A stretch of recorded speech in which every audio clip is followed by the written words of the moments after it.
Hello, everyone, and welcome back.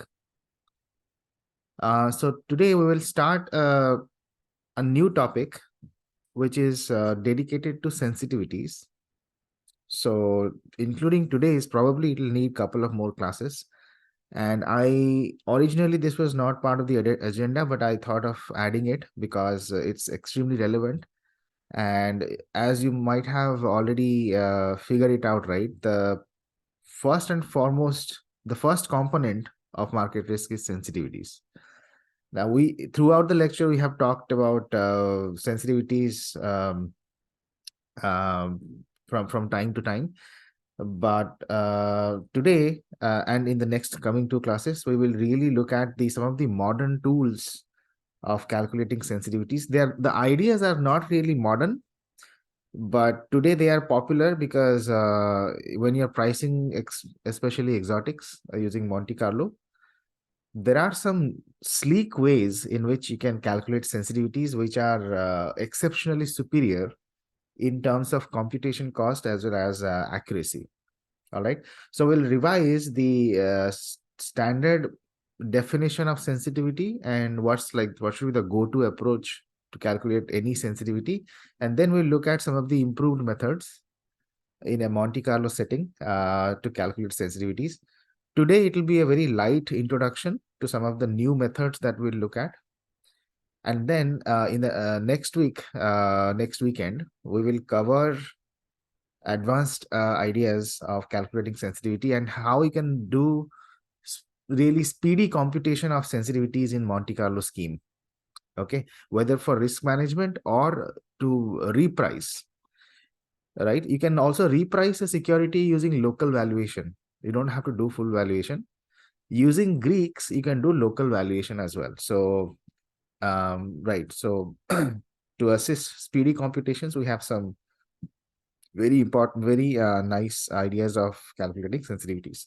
So, a lot of the so today it will be very light, just introductory, and next weekend it will be intense in terms of how to handle exotics like Asian option, barrier option, in terms of calculating Greeks using these new methods.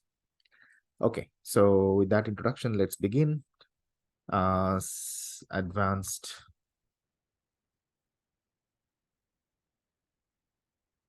sensitivities. Okay. All right. So what do we understand about sensitivity?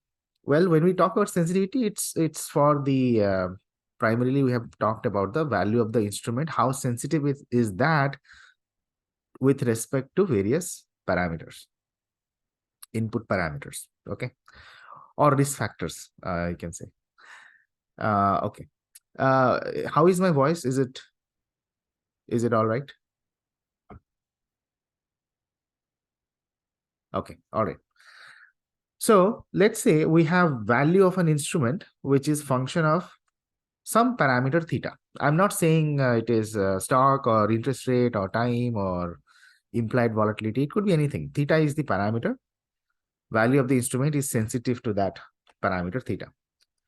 We define first order partial derivative as the definition of sensitivity. One of the sensitivity, this is a first order sensitivity because it is first order partial derivative.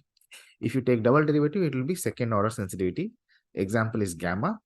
And under the first order sensitivity, we have delta, vega, rho, and theta. Okay. How do you define this? Theta original value plus give it a shock, epsilon, small shock, minus baseline value of the instrument divided by the shock to the parameter. And we have seen this many times before. This particular form is called forward. You can say, let's call it delta. Didn't want to use a specific term, but this is you can say forward sensitivity or forward method. And then we have another one which is backward, but I'm not writing that because both forward and backward have same type of accuracy. This one is where you shock the original value upwards and then downwards, calculate the value twice, take the difference divided by total change in theta, which is 2 epsilon. And that's the center difference, which is much more accurate difference. Okay, so this is called as finite difference, taking finite differences and calculating sensitivities numerically. Okay. Now, what will happen in Monte Carlo settings is that you simulate and calculate the price at the baseline value of the parameter, shock the parameter and revalue using the Monte Carlo scheme again. Take the difference divided by whatever small number you chose, and that will give you the sensitivity. Now, what are the drawbacks or advantages, disadvantages? Let's do this. So we have finite difference.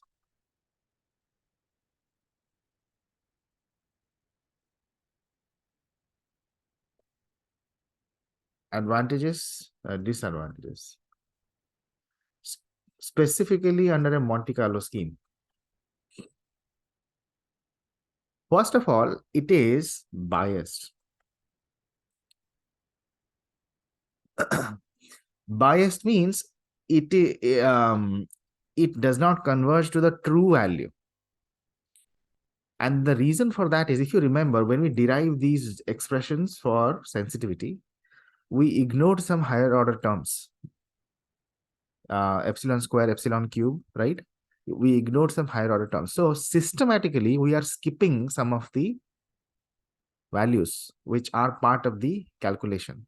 So this has a biased estimate. Biased, yeah. So this one is a biased estimate. That is one problem. Oh, this is not advantage. Sorry, my bad. This is disadvantage. Biased. Advantage would be simple. This is very simple to understand. Straightforward definition of derivative, actually. Okay. That's probably the only advantage of this. Disadvantage is it is biased because we ignore the higher order terms. Number two, it is if depends on the choice of epsilon. If it is too small, let's say if it is too big, then the error would be huge.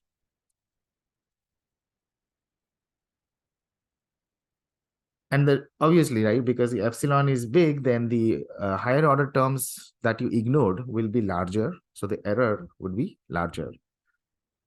Okay. And so this approximation of derivative is only applicable when epsilon is infinitesimal, very, very small.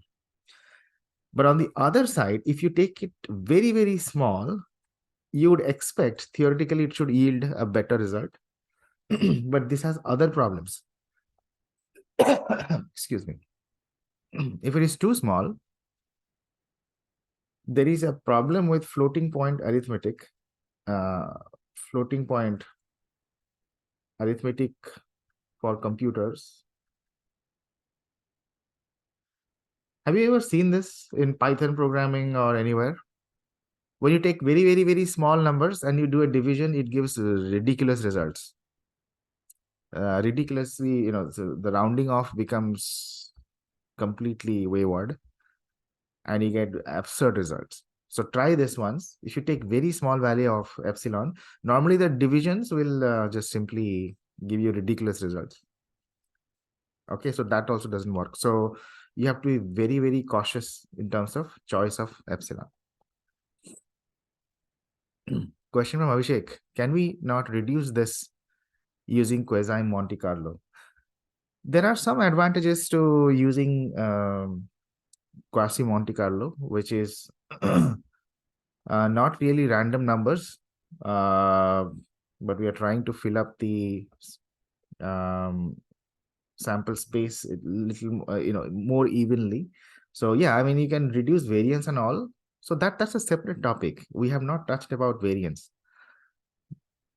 Okay, Monte Carlo estimator has some variance because it is based on random sampling.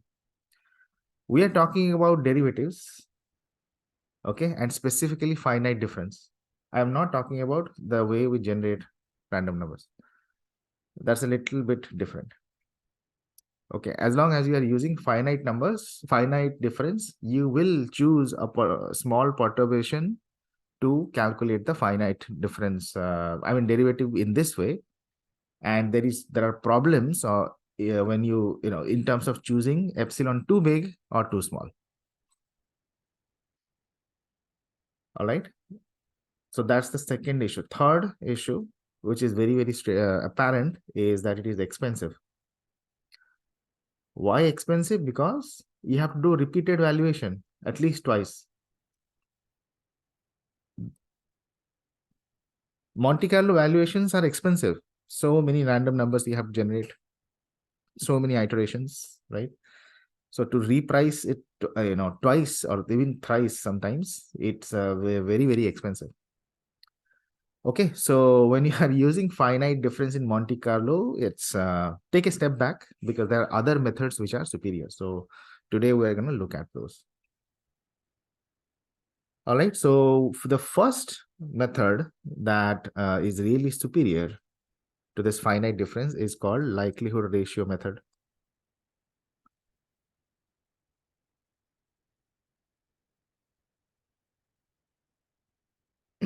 Likelihood ratio method. So let's see how this works. Actually, you know what? Before this, let me show you the Excel-based calculations for the finite difference. Something that we did before, I think, but just so that you are tracking everything. Okay, so this is just a simple example. Initial stock price 100, R 5%, K strike price is 100, time to maturity 1, volatility 20%. These are the standard values that I use when I'm setting up an example because I know the option price would be around 10.45. I just remember. Okay. So this is Black-Scholes calculation, D1, D2, ND1, ND2, and then value of the call option is 10.45 for these parameters. Now, if you want to do Monte Carlo, how you need to do is, there are a couple of ways. You can break down the simulation window, which is 1 year, into small time periods, maybe monthly or even weekly if you want to. And we have done that before already. But that would be required if you have like a path dependent option. Then you have to, simulate the entire grid. Here we are valuing a plain vanilla call option. So all we care is the final stock price. There is nothing, we're not interested in the intermediate values of the stock. And because we have the closed form solution for the stock price, we can directly simulate the terminal stock price ST. We don't need the intermediate values. So what's the formula if you remember?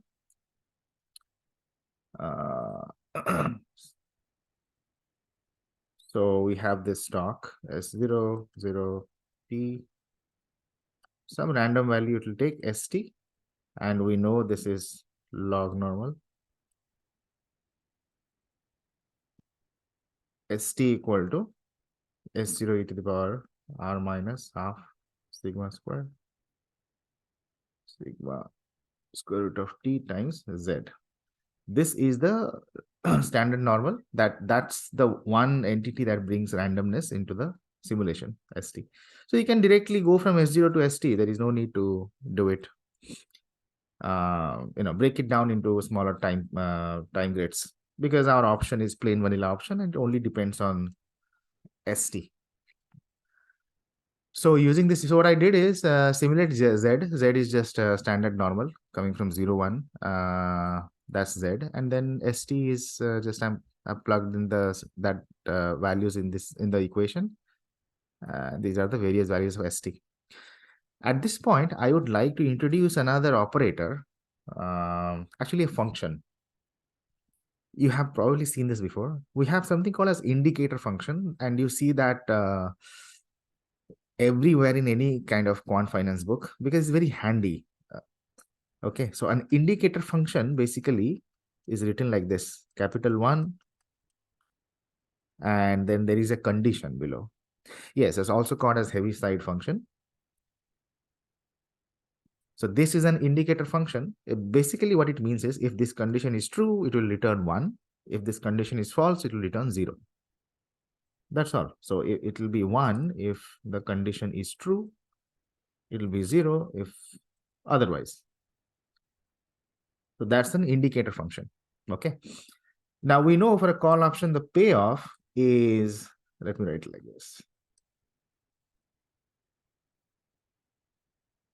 Payoff is st minus k plus, or if you prefer, max of st minus k comma 0. Right. So the same payoff, I can write it like this: st minus k times indicator function, which is the same thing. Just verify. If st is greater than k, then this guy becomes 1 and your payoff is st minus k, whatever it is. Right. And if st is less than k, then it's out of the money. Indicator function will be 0. So you get 0. Okay. So this formulation is very handy. Okay. So just remember that. Go back to Excel. All right, so here we have various values of Z. We simulated ST, terminal stock price, and whether or not this terminal stock price is higher than K, we have the value for the indicator function, right? If this is greater than 100, then we get 1, else we get 0. So you can verify this is more than 100, so we have 1, 1, 0, all right? Now, G of ST is the discounted payoff. So what is our Monte Carlo pricing tool? Our Monte Carlo pricing tool is this: value of any derivative is expected value of discounted payoff.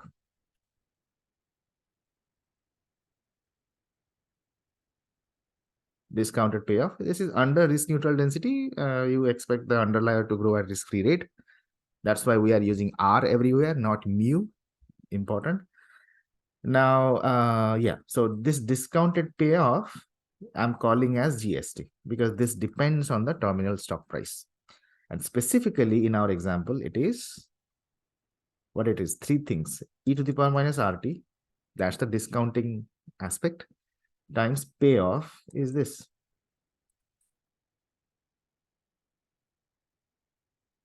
Okay, that's our discounted payoff. And we need to calculate the expectation of that for the value of the derivative. So you can see the three components: e to the power minus RT, st minus k, indicator function. So these are the various possible discounted payoffs for the option. You need to take expectation, which is the average. So if you take the average, you get the value, the Monte Carlo price of the option, 10.388, very close to this. If I press F9, I get different values because this is random, right? Okay, so yeah, this will be, this price is an unbiased estimator because I have used explicit scheme to simulate ST. Okay, so this follows normal distribution around the true value. Okay, the error also you can calculate. It is the standard error from the sample. All right, because this is based on random sampling, right? Monte Carlo. So everything that you have learned about sample mean, right, which is unbiased estimator, and the standard error of the sample mean, which is the price here, that also you can calculate. So that's the error in this estimator. And obviously, the more number of iterations, I have taken 1,000 iterations. Yes, the more number you take, you reduce the variance of this estimator. So it will collapse onto the true value. Okay, so that's the price. Now, how do we calculate delta and vega? Okay, so these are the Black-Scholes true values of delta and vega, which is this ND1 is delta, and for vega, we know the formula: 37.52 and 0.63. Okay. Now, if we want to do find out these using finite difference, what we need to do is, first and foremost, you need to freeze the random variables. Otherwise, you'll get ridiculous estimates for Greeks, right? freeze the random variables. This is the baseline valuation. Okay, I get 10.313. Then what you need to do is, if you want to calculate delta, shock the initial stock price by a little amount. I have chosen $1 as the shock amount. So that's the only difference. Then use the same set of Z, random standard normal. Okay, you get different STs and you get different payoffs. Finally, you'll get the different price under the shocked parameter. This was the baseline value. This is under the shocked value. And your delta is simply this minus this divided by $1. So that's here. Okay.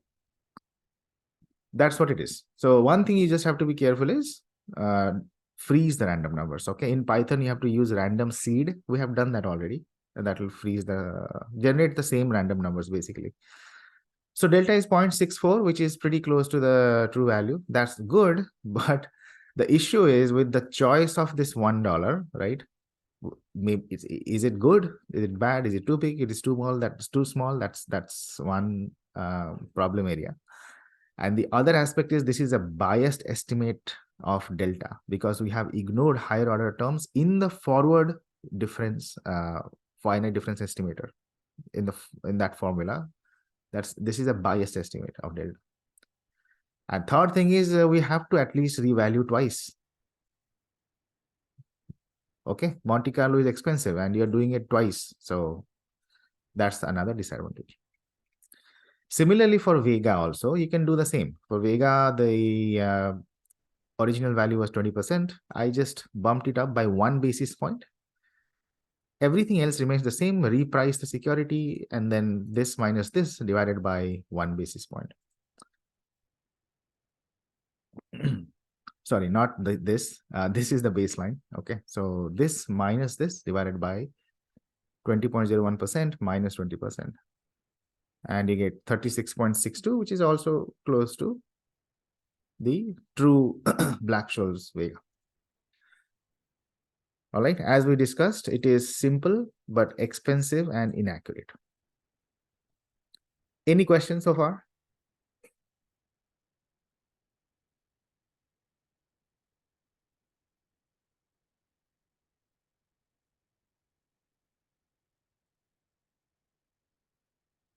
Folks, did I lose you?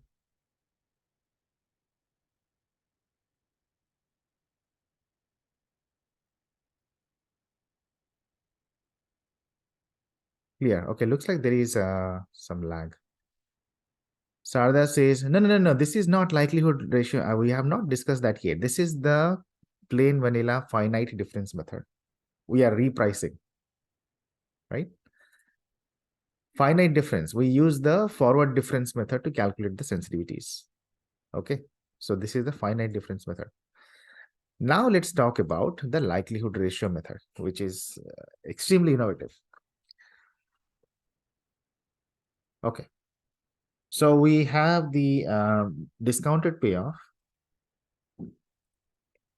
I'm doing it in the context of plain vanilla European call option, but this is extendable to other exotics. We will see all those differences in the next class.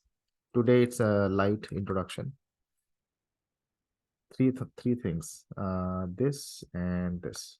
That's our discounted payoff, and value of the derivative is expected. So this I'm calling as G of ST, okay, because it depends on the terminal stock price. Expected value of GST. That's our value of the European call option. Now we want to find Greeks, okay, which is first order Greeks. So let's write this. Theta is any of the risk factor. Could be initial stock price, it could be R, it could be sigma, it could be T, it could be anything. Okay, so this is our first order Greek, del E by del theta. That is equal to del theta expectation of GST. Now, here is a little bit tricky manipulation If you don't get it 100% today, that's fine. It will come to you after some introspection, and you spend some time on it.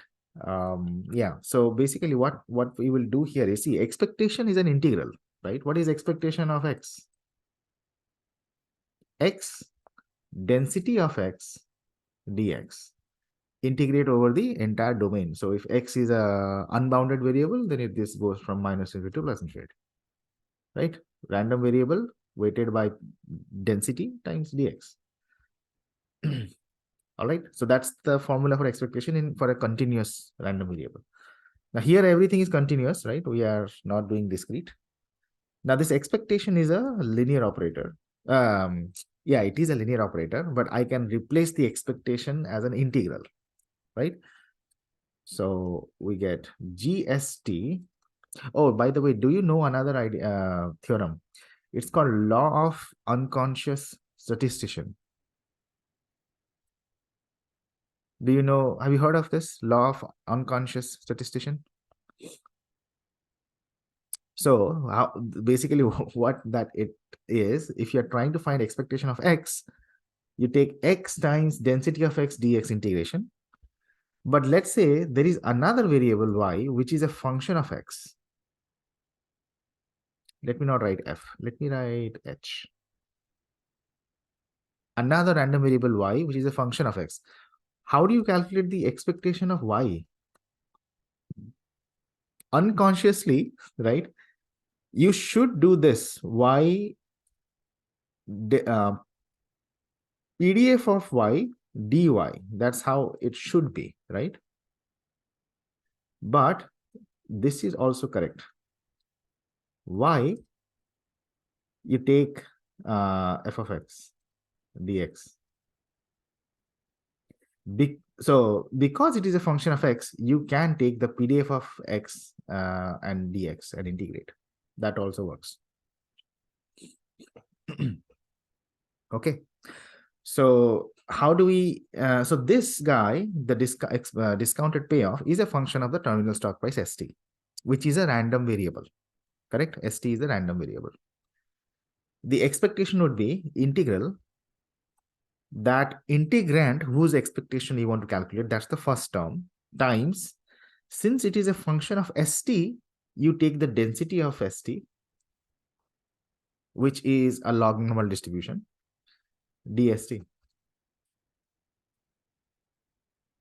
Okay, so that's in form of integration. All right, now what we need to do is FST is the density of the terminal stock price, which we know is log normal, right? We are talking about this density.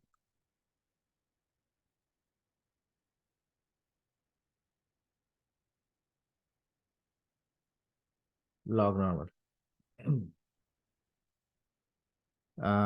Right? So this is FST. Okay, so what do we do now? GST is a function of ST. All right. This density, log normal density, will have all the theta parameters that we are interested in. This density will pack all those S0, R, sigma, T, everything will be there in this density formulation. Okay. So I can take this partial derivative inside and I get GST. F of ST I can write as, so basically take the partial derivative with respect to theta of F of ST and then DST. Okay. And here I will do this GST del by del theta. So this is one-time derivation. You never need to do this derivation ever again. You just need to use the final formula in your calculation. But it's better to, derive it once.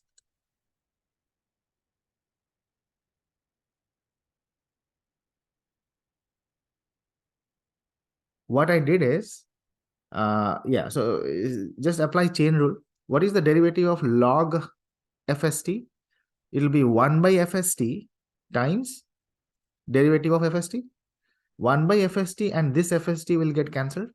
So ultimately, you just have the same derivative of FST, correct? So I've used some kind of transformation to write it in this manner. I hope this is fine. And then finally, all of these are a function of ST, right? So this entire thing times FST DST integration, that is expectation of this strange quantity GST derivative of log FST.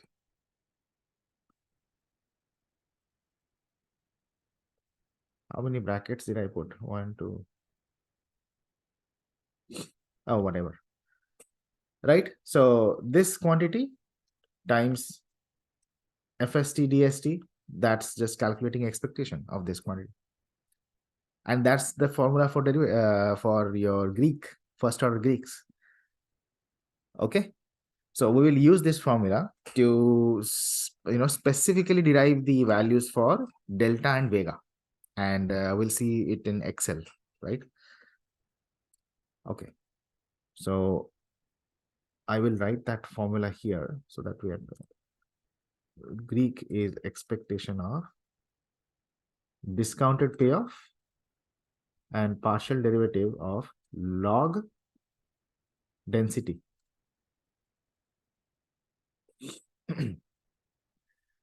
And by the way, this one has a name. Do you know what is this called?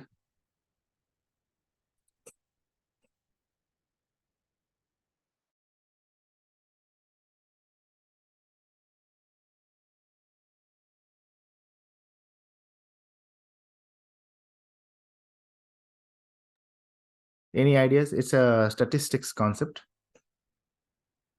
given by Mr. Ronald, Mr. Fisher, the same person who gave us F test. This is derivative of log likelihood. Can you see it? Likelihood is the density. Log likelihood, derivative of log likelihood with respect to any of the parameter. This is called Fisher's score. Try to do Wikipedia on Fisher's score. You'll get some more interesting results. But this is like hardcore, little hardcore.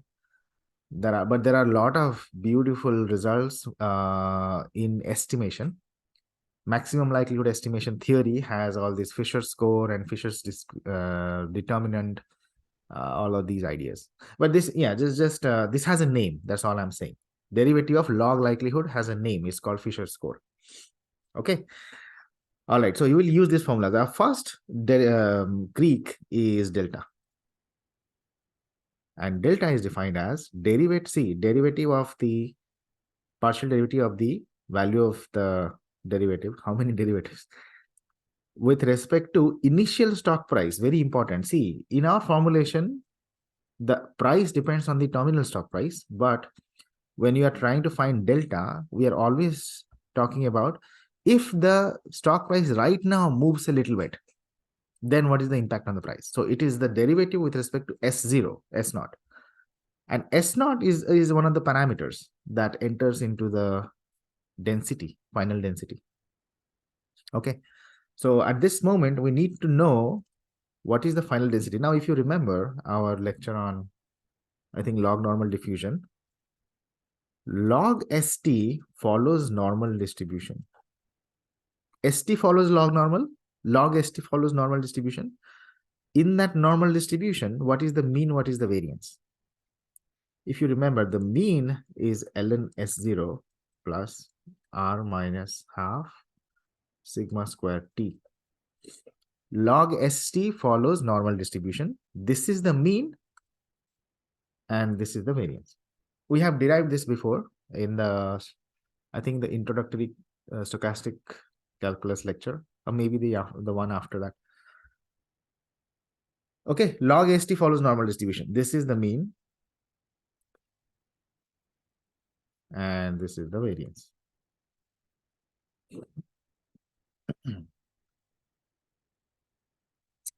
Okay. Now, so we're talking about the density of the terminal stock price. Density of terminal stock price follows log normal distribution, and log ST follows normal distribution. So in order to differentiate the log of density of ST, we need to find out the density of ST. What is the density of ST?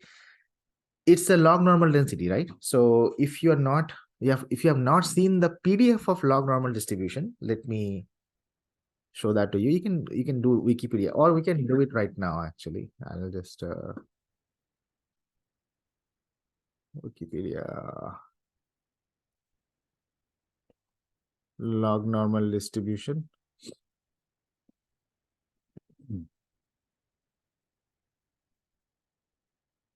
So this is the PDF. All right. 1 divided by, so x, so this is different. So in normal distribution, we don't have x here. We just have sigma square root of 2 pi. So x sigma square root of 2 pi e to the power minus, instead of x, we have log x. Okay.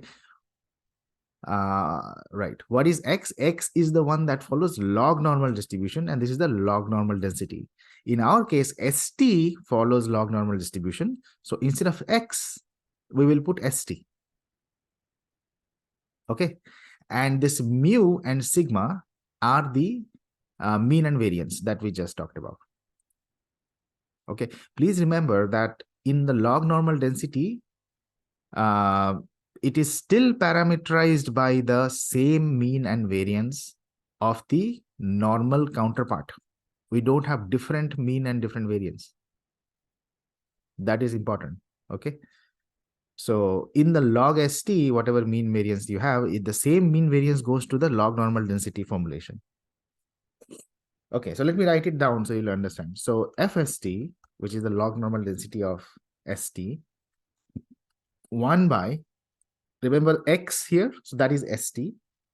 Then we have standard deviation, which is sigma square root of t, because the variance is sigma square t. And then square root of 2 pi times e to the power minus half. Normally we have x minus mu sigma whole square. Here we have log x minus mu by sigma whole square. So log x, all right, minus mu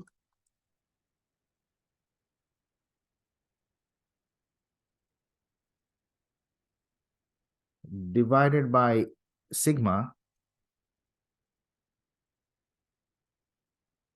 whole square. This is the density of stock price at maturity. Okay.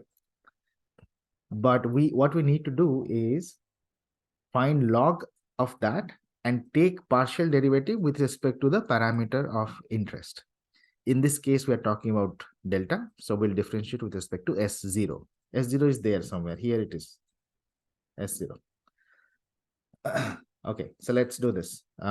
Log expression is a little bit longer, so it may be boring, but we are doing it one time. We'll never do it ever again. Log of FST. This is one term and this is another term, right? Log of A times B is log A plus log B. Now, log of 1 divided by something is minus log of this, correct? Minus log ST sigma square root of T 2 pi. That is the first term.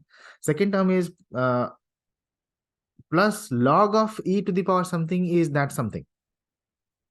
So that's minus half ln ST.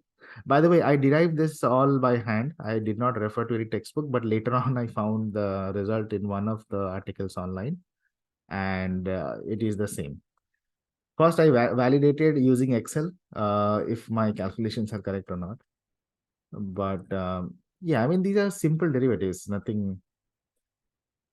Minus half this stuff divided by square. Okay, so log of FST is log of minus log of this one minus just whatever we have in the bracket. Okay.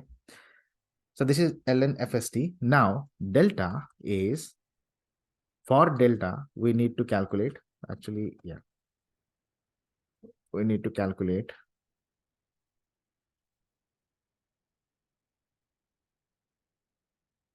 S0. Okay. Right.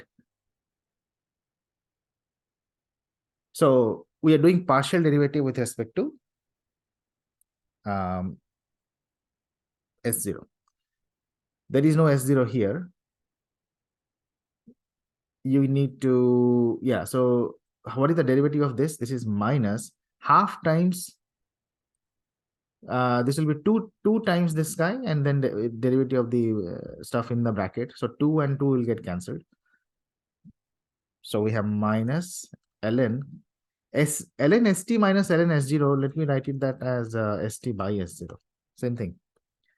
Minus r minus half sigma square t divided by sigma square root of t. So 2 times this times derivative of the stuff inside the bracket. So 1 by sigma square root of t is a scalar that will come out. Derivative of the numerator. In the numerator, we have, so this is the only term that we need to get concerned about. Derivative of the minus ln s0 with respect to s0 is minus 1 divided by s0. And this minus, that minus get cancelled. So it is plus 1 divided by s0. So this is my final formula. ln st by s0 minus r minus half sigma square t divided by s0 sigma square t. Okay, it's not that scary. You can calculate this. It's similar to D1, D2 structure, so nothing stranger. And let me also calculate the, for the vega, we need this guy, ln fst sigma, correct? If you differentiate with respect to sigma, it is a little uglier. See, the first part, sigma is right here. Now, log of product of so many things is just simply log of a plus log of b plus log of c plus log of d, correct? All of these other logs are like constants. They will, derivative of that will be 0. The only log that we are interested in is this one. So minus ln sigma. Derivative of that would be minus 1 by sigma. All right. Now this part is ugly. So I would, yeah, let you derive it. Yeah, you just have to be very careful in terms of, so we need to differentiate the second term with respect to sigma. There is sigma on the top as well, sigma at the bottom as well. So just separate this out, right? ln st by s0 divided by sigma square root of t minus rt divided by sigma square root of t plus half sigma square root of t, because sigma would cancel. One sigma will cancel. The 3 terms, and then you take the derivatives of each individual term. So you'll get this. I mean, walking through this is clumsy. It is better you derive this. And it's very simple differentiation. There is no rocket science. Actually, you'll get a plus here.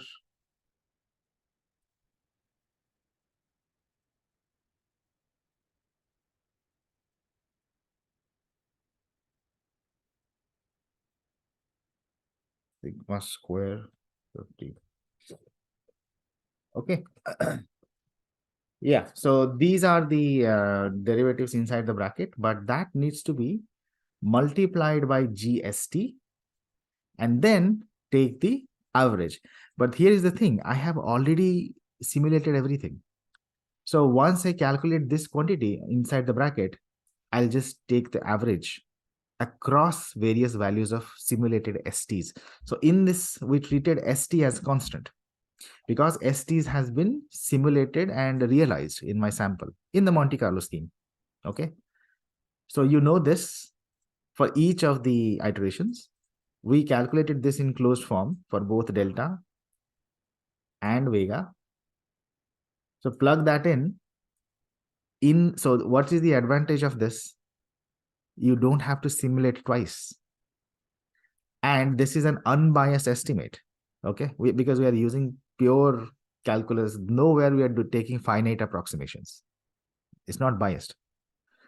So it is unbiased estimate, accurate, and the best benefit is in the same simulation you can calculate. You don't have to do another simulation.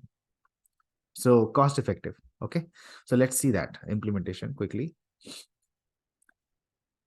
This is called likelihood ratio method because we are using the log likelihood as our key component. Okay, so frozen, it actually doesn't matter frozen or non-frozen, right? Because it's a single simulation, right? This till this part is the same. GST is also same. All of these have been done before. The first step is to calculate this expression, ln fst divided by with derivative of that with respect to s0. This is for delta calculation, and I'm using the same formula. Okay, see, ln st by s0 minus r minus half sigma square times t divided by s0 sigma square t. Oops, s0 sigma square t. Okay, so I'm not cheating. We get these values. Then we need to actually calculate expectation of GST times that quantity. GST we already know, right? So GST times this quantity, that is this column. All right. Now, magically, this is pure magic. Average of this column is delta.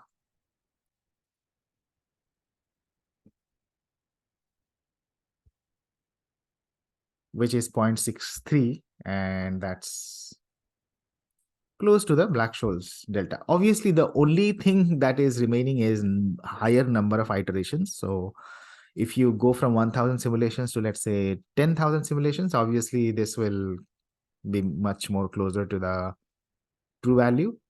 But the highlight of this calculation is a single simulation, and you have your Monte Carlo delta. All right. Similarly, for Vega, we need this quantity, derivative of log likelihood with respect to sigma, and we already calculated that. Okay. So you can see minus 1 by sigma log st by s0 minus r minus half sigma square times t times log st by s0 minus r plus half sigma square times t divided by sigma cube t. Sigma cube t. So see sigma cube t. And that is this column, and then you multiply GST with this to get this. And magically, the average of this column is your Vega. And this is how accurate it is, 37.96. That's the Black-Scholes Vega. I'll pause here. Okay, merits, demerits. We'll see more of this in the upcoming class. So there is another way that we will discuss after this. And there is an efficient implementation of this called as AAD. We'll talk all about that in the next weekend. So this can handle non-differentiable payoffs. Okay, if you have discontinuous payoffs like digital option, right? That can be handled in this equation because GST, I'm not differentiating GST. GST is the payoff. Payoff can be anything. It can be discontinuous, non-differentiable, all good, no issues. I'm not differentiating GST. I'm differentiating the log likelihood. Okay, so definitely it needs smooth likelihood functions because I'm using derivative of that. Smooth likelihood functions as in the density needs to be smooth, differentiable, like log normal distribution, all those popular distributions. So it can handle non-differentiable discontinuous payoffs. But this method does not generalize well for path-dependent options. So European call option is not path-dependent. It only depends on the terminal stock price. That's how we could, really get a hold of the final density and then do derivative and calculate all these things. But what if you have a Asian option, barrier option, which are path dependent? Likelihood ratio method is not that effective. Okay, so we'll see all those nuances in the next class, in the next weekend. But simple to implement, and it can handle non-differentiable payoffs. That is one of the advantages of likelihood ratio method. Okay, I'll pause here. Any questions? I know this derivative could be a little boring, but do it once. Do it just once and match the calculations. And that's it. Okay, so this is likelihood ratio method for Monte Carlo Greeks. Better than finite difference, obviously. Yeah, the main advantage is single simulation, right? That's the main advantage. Okay, now let's look at the next one. I'll need 15 more minutes to conclude today's session. Now, this one is the one that is used across the industry because of its flexibility. So we have something called as pathwise sensitivity.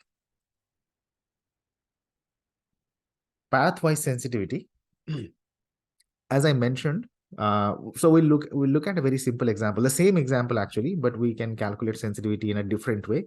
That's called pathwise sensitivity. Efficient implementation of this, efficient implementation, and you can do this for Asian barrier, any exotic you want. Efficient implementation of this is called AAD, and that we will discuss next weekend. So, and joint automatic differentiation. I will not bother with that at the moment, but this is used across the industry today. Okay, so let's see how this works. We start with our same formula. Value of our derivative is expected discounted payoff. This time so this is the part where, I really don't have a very convincing way to explain the differences between the first calculation and the second calculation. So that's where we need to spend some more time thinking and be comfortable with it. But it'll come with time. It will not come on the first day. So we calculate Greeks like this: derivative of v with respect to some parameter of interest. Del by del theta. Here we integrate. So see, st is the random variable. In the previous calculation, we kept st as is. We kept st as is. G is a function of st, but we kept st as is. We talked about integrating st from, over the domain of st, but we really played with the likelihood function. Okay. Here, we will not work on st. We will work on something more fundamental. St is a random variable, but that is a function of, what notation should I use? H of the wt. Because in st's expression, the random variable, that the core random variable is the Wiener process, or z is the same thing, r minus half. So st is a random variable which is a function of another random variable, and that random variable is the standard normal distribution, which lies here, hiding in the corner. This guy.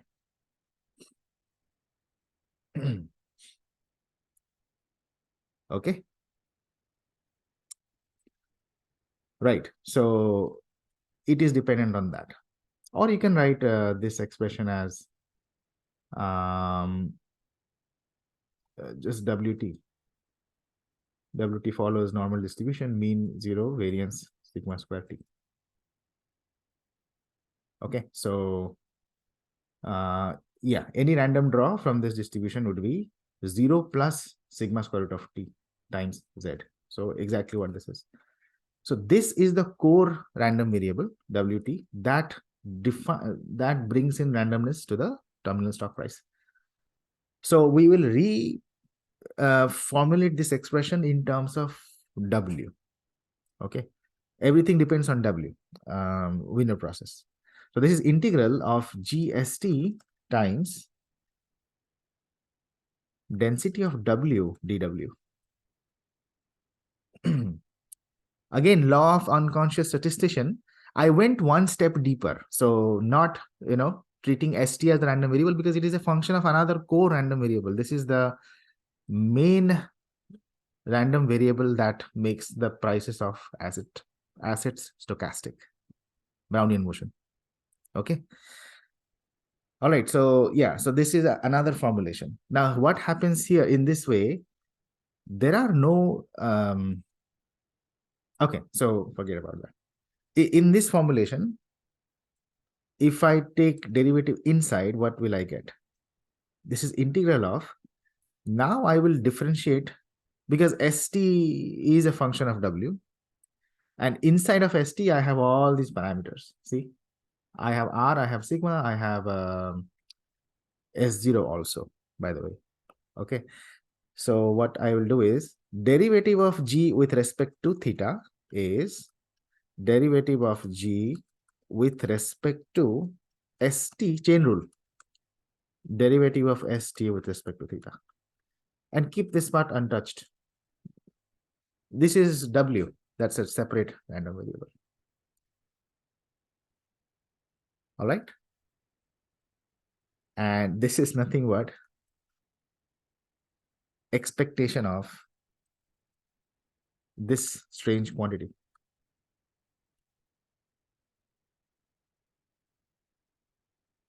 And this is much more simpler to evaluate.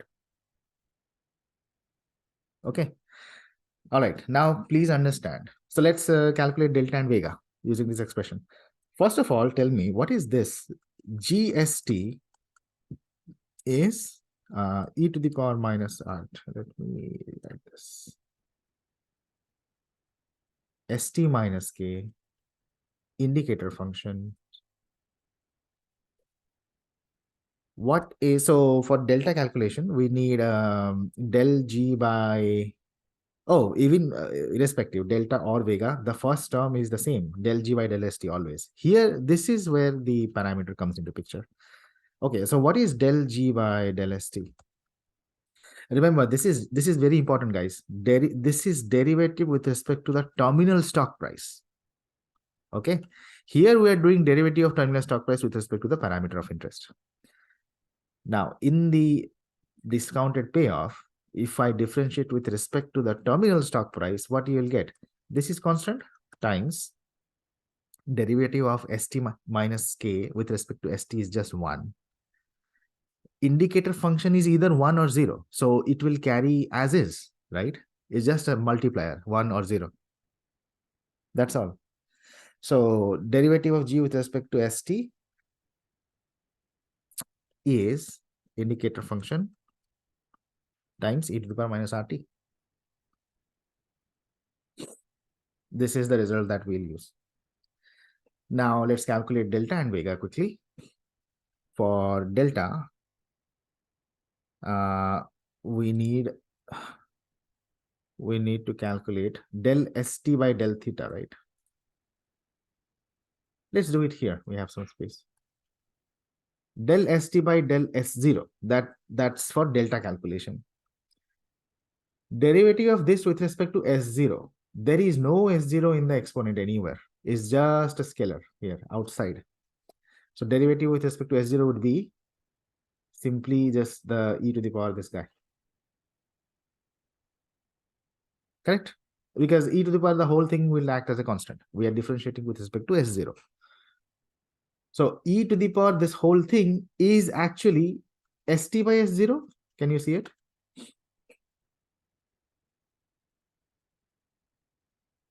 ST by S0, that's the e to the power, that part. Okay, so this is very simple, elegant. And you plug these two together, del G by del ST is this, times del ST by del theta for delta calculation is just this. Multiply these two, and then take average. That's your delta. Okay, so we will see that in Excel. Let's calculate Vega. For Vega, we need del st by del sigma, and that is S0. S0 is a constant. E to the power derivative of anything is same e to the power that thing. So instead of rewriting the whole thing, S0 times e to the power the whole thing, isn't that just st itself? St times derivative of this exponent with respect to sigma.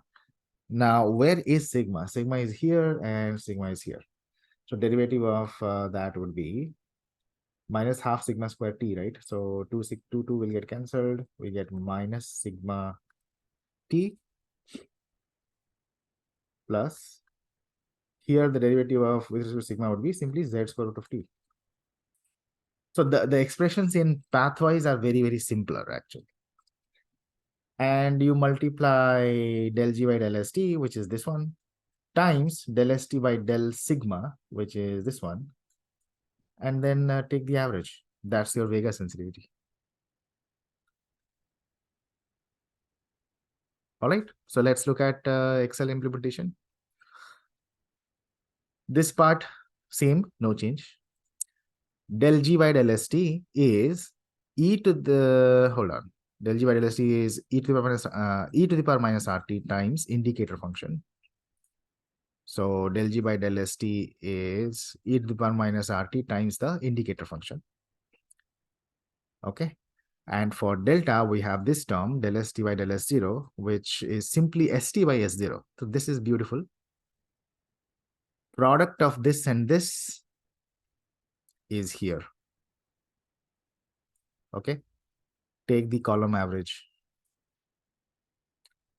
That's delta. 64. 64 is close.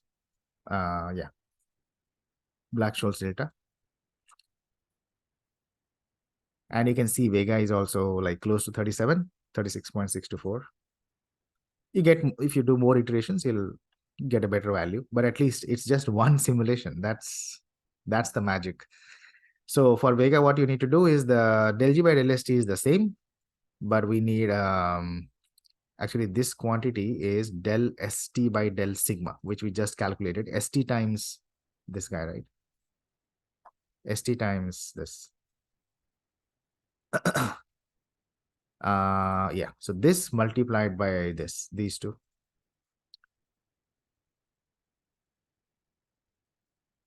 Okay, so that's, and then you take the column average. That's the way. All right. So this is called pathwise sensitivity because we are doing this one del g by del st. So in every path, this is the discounted payoff, which has to do with the price of the derivative, and this is the underlier st. So in every path, we are taking the derivative of the final price with respect to the underlier. So that's why it is pathwise. Okay. Yeah, it's just nomenclature. But yeah, that's how I remember it. So this is done pathwise. Pathwise derivative of price with respect to the underlier. Yeah, what are the advantages, disadvantages? First of all, see whose derivative we are calculating.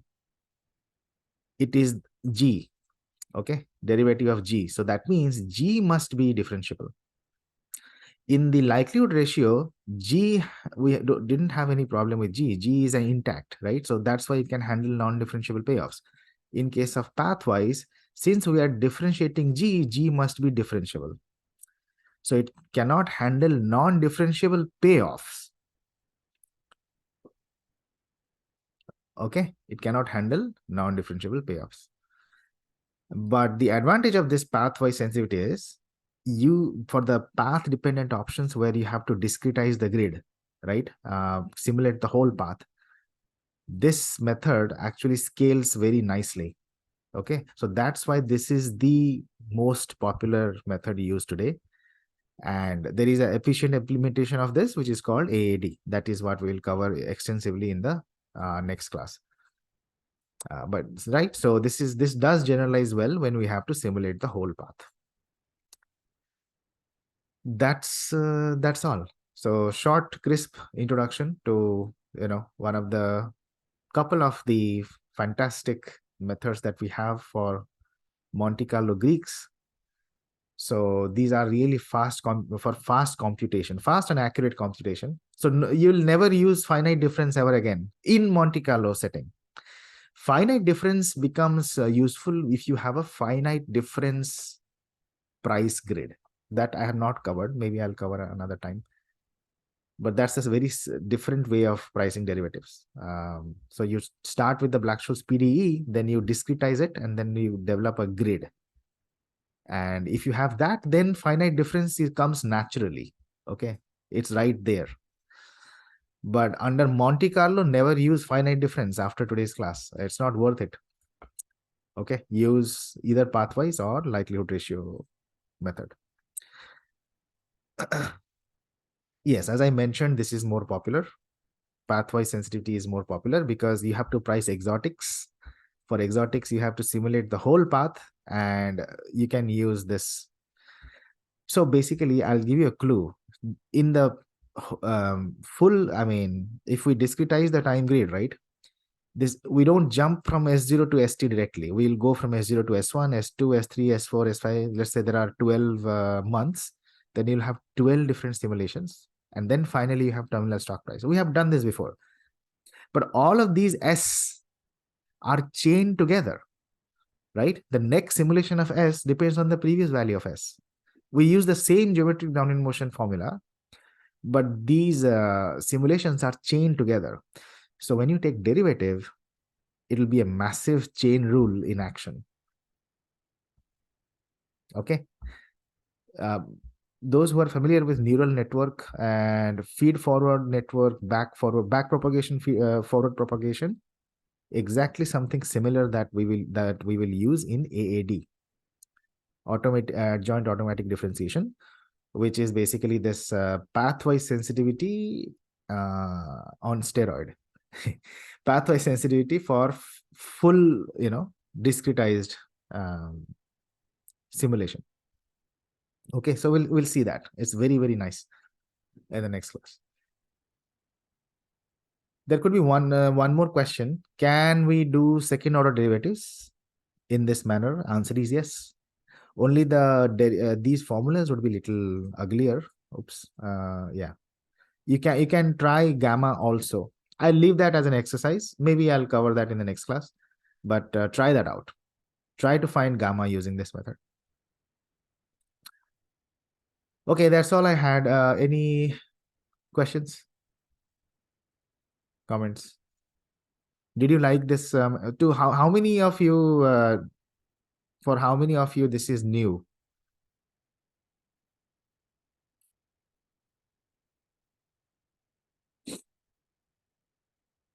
If it's new, then definitely you are in for a treat, right? I mean, I also acquired this knowledge recently, a few months ago. But to me, it was really magical because it's the same simulation. In the same simulation, you are getting the price and you are getting the sensitivities. That's amazing. Right? Okay. All right. Any questions before we wrap up today's session?